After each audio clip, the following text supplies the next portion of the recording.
Good morning and a special welcome to the children. If you'd like to join me up front for a moment with the young people, I'm ready for you and waiting. So come out of your bedrooms if you're not watching with your parents and come and join me for a time, especially for you.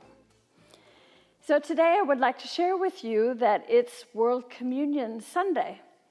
And what that means is that churches throughout the world on this Sunday in October every year, they sit down and they celebrate communion together. They break bread and they drink the juice together. And in that communion, we are just reminded of the way that we are connected with people just all over the world. And that is pretty amazing to think that while we're here in Phoenix, Arizona, and having communion, we can think about our brothers and sisters in Guatemala that are taking communion today. We can think about our brothers and sisters in Argentina and in Spain and Algeria and Sudan and Egypt and India and China and Thailand and Australia, although the time difference means they've probably already had their communion quite a while ago. And all over the world, we are celebrating the same common meal together and just being reminded about how we are connected. And through those connections, I'm reminded to pray for others and to really think about what other people in the world, what they might be experiencing or facing, or just even the languages they speak and the food that they eat and the way that they see the world is different than the way that I see it. And so I'm reminded of them, especially today. So what I want to suggest is that you would also join me in praying with people around the world and maybe even in the United States, because COVID has also made us a little bit separate, a little bit harder to travel and harder to see people around the globe, or even in our own state to see people. And so one of the ways that we can try to feel connected to those people as we celebrate World Communion and also as we pray with others and as we bring them to mind and we lift them before God. So next Sunday at our church, we're going to have a 12-hour prayer vigil. And in that prayer vigil, we are going to invite people to pray for different things in our world, and then to write the prayer here and make a paper chain with it. I'm sure you've done this before. Let me pick another color.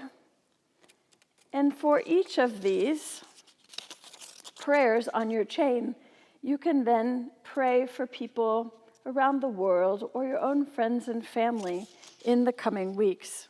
So I was thinking, here we are in Arizona, but I've got family in Ohio, and I don't really know when I'm going to see them again. So I'm going to make this particular one about praying for my brother and my sister and their family and where they live, and remember to offer a prayer for them. And my parents are in Florida, and so I'm going to think about Florida and maybe the hurricanes that they have faced there and in the South, and remember to pray for my parents. You know that I've also lived in other parts of the world, and so one of the areas that would speak to me is to pray for the school that I was at in South Africa, and pray for the community of Inanda. And just like here, whoops, I dropped my paper chain. Just like here, that it's been difficult for them to go back to school, and especially because they're at a boarding school where they all have to live in the same space. So it's been really challenging for them to be a school. And there's lots of individual people I could pray for in South Africa when I look at that particular link and think about that country. And then I have some friends up here in England, and one of my friends, her name is Vanessa, and I think about her and I think about her father that has not been and struggling with some health issues, and I'll remember to pray for my friend Vanessa and where she lives. And you could go, oh, here's Australia. I have some really dear friends in Australia. Their names are Rob and Lorraine. And the only way I think we stay connected is through maybe a phone call once in a while, but mostly praying or sending a message to each other, because that's pretty far away from where we live. And some other things that I might be on my mind that I want to pray for around the world, or things that you might be thinking about. You might be thinking about the virus. You just hope that it ends soon, and like so many of us do, and that we're able to go back to school in new ways and really be able to see each other again. You might also be thinking about, if you've heard about the fires that have happened in California, and you might be a little bit worried about people there. You might even know some people who live there, and you might be a little bit worried. And these particular ones, you might start thinking about praying for the environment and how we care for it.